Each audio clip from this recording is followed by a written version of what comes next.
కాబట్టి ఇది it's only A political drama, just for the sake of vote catching. మరి హిందువులు ఎందుకంత, ఇప్పుడు మీరు అన్నారు కదా నేను వచ్చి చదువుతాను హల్లెలూయా అని చెప్పేసి, ఇప్పుడు చాలా మంది కూడా హిందువులు అనేక మంది మీరు అన్నట్టుగా అంటే ప్రతి మతం అందరూ ఒకటే కదరా అనేటటువంటి ఒక ఆలోచన దాంతో పెరుగుతాం. అందరూ ఒకటి ఎట్లా అవుతారు సార్? నా బ్లడ్ గ్రూప్ వేరు, మీ బ్లడ్ గ్రూప్ వేరు. ఆ విషయం ఎందుకు రాజకీయాలు అట్లా అంటే ఓట్లు పడతాయి. ఓన్లీ రాజకీయ కారణం మాత్రమే అంటారు. కేవలం డెమోక్రసీలో రాజకీయ కారణమే. డెమోక్రసీని డెమోక్రసీగా మార్చారు మన వాళ్ళు. Okay, converted democracy into democracy and mobocracy. This is not original democracy. Okay, ఇది ఒక మాబోక్రసీ. ఓకే, ఇట్లా మార్చారు. ఫెడరల్ క్యాస్ట్రో అని ఒకటి ఉండేవాడు, ఇప్పుడు క్యాస్ట్రో ఇప్పుడు ఉన్నాడో చచ్చిపోయాడు, గుర్తులేదు నాకు. ఓకే, చచ్చిపోయి ఉంటాడు. క్యూబా. మీ ఇంటర్వ్యూలో ఒక దానిలో విన్నాను నేను ఆయన గురించి. ఇప్పుడు బతికే ఉన్నాడా తెలియదు నాకు కూడా, గుర్తులేదు. అతను ఒక మాట అన్నాడు, అవినీతి పరులు పాలకులైతే నిజాయితీ పరులతో జైళ్లలో ఉంటారన్నాడు. ఓకే, ఈ ఒక్క మాటతో మీరు కూడా చాలా వాటికి సమాధానం చెప్పారు. ఇప్పుడు చాలా వాటికి సమాధానం నాకు దొరికింది. ఇప్పుడు అవినీతి పరులు పాలకులైతే నిజాయితీ పరులను జైళ్లలో పడేస్తుంటారు. అందుకోసమే ఎంతో మంది స్వాతంత్ర సమరయోధుల కుటుంబాలు కూడా మనకు తెలియదు అంటే కారణం అదే, ఎంతకు మించి వేరే ఏం లేదు. ఇంకా స్వాతంత్ర సమరయోధుల కుటుంబాలు తెలియదు పేరు, వాళ్ళు ఊరు లేదు, పేరు లేదు, మట్టి కొట్టుకుపోయారు. అవును, అవును. ఏ త్యాగము చేయని వాళ్ళు. రాజ్యాధికారం అంటే ఆ రోజుల్లో వాళ్ళు ఒక ప్రశ్న వేసుకునేవాళ్ళు. అముక్ గారు, గురుగారు, దేశానికి నేనేమి ఇచ్చాను అని ఆ రోజుల్లో వాళ్ళు అడిగేవాళ్ళు. దేశానికి నేనేమి ఇచ్చాను, ఇవాళ దేశం నాకేమి ఇచ్చింది అని అడుగుతున్నారు. What I'm getting from country. వీళ్ళు చేసిన త్యాగం ఏం లేదు. ఈ కారణం చేత ఏం జరిగిందంటే ఇవాళ దోపిడీ వ్యవస్థ సమాజంలో ప్రవేశించింది. అంటే ఒక ఎడ్యుకేషన్ సిస్టమ్ ద్వారానే ఈ మార్పు వచ్చిందంటారా? అన్ని రంగాలలోనూ ఈ డౌన్ఫాల్ వచ్చింది. ఇప్పుడు మీరు ఏం అనుకోకపోతే ఒక మాట చెప్తాను, ప్లీజ్. మెట్రికులేషన్ చదివిన రోజుల్లో, గురుగారు, మెట్రికులేషన్ అంటే 11th class, 10th class, Andhra metric అనేవాళ్ళు ఆ రోజుల్లో. ఓకే, ఒక మెట్రికులేషన్ చదివిన స్టూడెంట్కు ఉన్న స్థాయి, అకాడమిక్ స్థాయి ఇవాళ యూనివర్సిటీ లెక్చరర్కు లేదు. ఓకే, అంటే ఈ డౌన్ఫాల్ అన్ని రంగాల్లోనూ వచ్చింది. ప్రధాన కారణం మళ్ళీ రాజకీయాలేనా?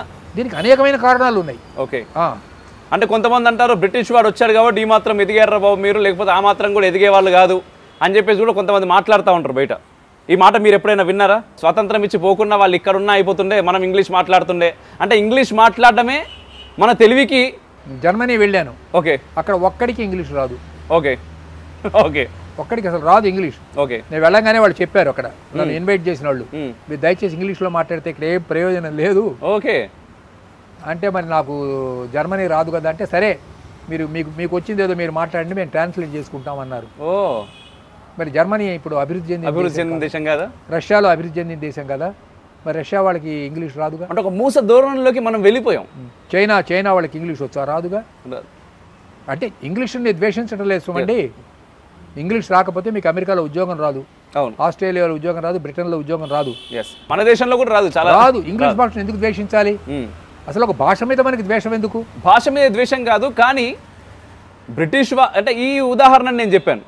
అంటే బ్రిటిష్ వాళ్ళు ఉంటే మనం అట్లీస్ట్ ఇంగ్లీష్లో అయినా మాట్లాడే వాళ్ళం, మనకు అభివృద్ధి జరిగేది. వాళ్ళు అనవసరంగా స్వాతంత్రం ఇచ్చి మనల్ని వెనక్కి నెట్టేశారు. ఎంత దోచుకుపోయారండి ఇక్కడ నుంచి, అది తెలియదు కదా సార్ వీళ్ళకి. నేను బ్రిటన్ వెళ్ళి చూచాను. ఆ బ్రిటన్ మ్యూజియంలో అన్ని మన సంపదలు ఇప్పటికీ ఉన్నాయి. ఓకే, మన దేశం నుంచి దోచుకుపోయిన సంపదలన్నీ బ్రిటిష్ మ్యూజియంలో ఉన్నాయి. 1947 స్వాతంత్రం వచ్చే నాటికి మన ప్రజలకు తినడానికి తిండి లేదండి. ఓకే, ఆ రోజు కోడిగుడ్డు దీపాలను ఉండేవి, అందులో ఇవి పోసేవాళ్ళు, ఏంది కిరోసిన్. ఆ కిరోసిన్ విదేశాల నుంచి వచ్చేది కిరోసిన్. ఓకే, బియ్యం బర్మా నుంచి బియ్యం వచ్చేది. ఓకే, అంత దుర్గతి 1947లో మనకి స్వాతంత్రం మనకు వస్తున్నటువంటి సమయం. ఎటువంటి దేశానికి వాళ్ళు వచ్చారు ఫస్ట్? అంటే అంతకుముందు 200 సంవత్సరాల క్రితం మన దేశం ఎలా ఉండేది? ఈ ప్రపంచంలోని వృద్ధి రేటులో 1/3 ఒక ఇండియాయే 1/3. అది అటువంటి దేశాన్ని ఎటు కాకుండా చేసి అసలు నిరుద్యోగం లేదు అప్పుడు. ఎందుకంటే ఎవడికి వాడు కుల వృత్తులు ఉండేవి, ఇతరులకు ఇవ్వడమే కానీ తాను తీసుకోవాల్సిన అవసరం ఉండేది కాదు. ఇప్పుడు అక్కడ మగ్గం ఉందండి, వాడు పల్లెటూళ్ళలో వాడే అక్కడ ఉంటాడు, వాడు కొడుకు బంగాన్ని వేసుకుంటాడు, వాడు చర్యలు చేస్తాడు, మొత్తం దేశానికి ఇస్తుంటాడు. ఓకే, వాడికి ఇంకా ఇతరులను యాచించాల్సిన అవసరం ఏముంది? అవును, కుల వృత్తుల్ని కావాలని ధ్వంసం చేసింది విక్టోరియా రాణి మెకాలే. ఓకే, ధ్వంసం అయిపోయింది. దాన్ని గాంధీ గారు కొంచెం పునరుద్ధరించాలని ప్రయత్నం చేశాడు. ఓకే. ఇప్పటికీ విశ్వకర్మ డే అని చేస్తూ ఉంటారు. అవును. కానీ బ్రిటిష్ వాళ్ళు వచ్చిన తర్వాత పూర్తిగా కుల వృత్తులన్నీ సర్వనాశనం అయిపోయినాయి. దానికి ప్రధాన కారణం ఏంటంటారు? దానికి ప్రధాన కారణం English education system. Yes. Macaulay education సిస్టంలో ఎస్. ఇంకా అది ఆ సిస్టమ్ అయితేనే ఈ గుమాస్తాలను తయారు చేసే సిస్టమే ఉత్తమమైనది. భారతీయమైన సిస్టమ్ దుర్మార్గమైనది. ఇది బాగా ఎక్కించారు. ఇప్పటికీ మీరు తమిళనాడుకి వెళ్తే దే హేట్ సాంస్క్రిట్. ఓకే.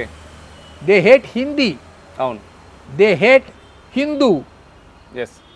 వాళ్ళకి హిందూ, హిందీ, సాంస్క్రిట్, హిందీ, బ్రాహ్మిన్, కౌ, సనాతన ధర్మ ఈ పేర్లు వాళ్ళకి అక్కర్లేదు. ఇది ఇది ఇది అకస్మాత్తుగా వచ్చినటువంటి మార్పు. ఒక 100 years నుంచి వచ్చిన మార్పు. అంతకుముందుకు నాయనార్సు, ఆళ్వార్సు, మహాపురుషులు ఎందరో ఉండేవాళ్ళు అక్కడ తమిళనాడులో మహాపురుషులు. చక్రవర్తులు రాజగోపాలాచారి కూడా రామాయణం, భారతం రాసి వాళ్ళని ఎడ్యుకేట్ చేయడానికి ప్రయత్నం చేశాడు. తర్వాత ఇందాక చెప్పానే జస్టిస్ పార్టీ, అప్పటి నుంచి వీళ్ళకి మాయరోగం పుట్టుకొచ్చింది. అర్థమైంది కదా.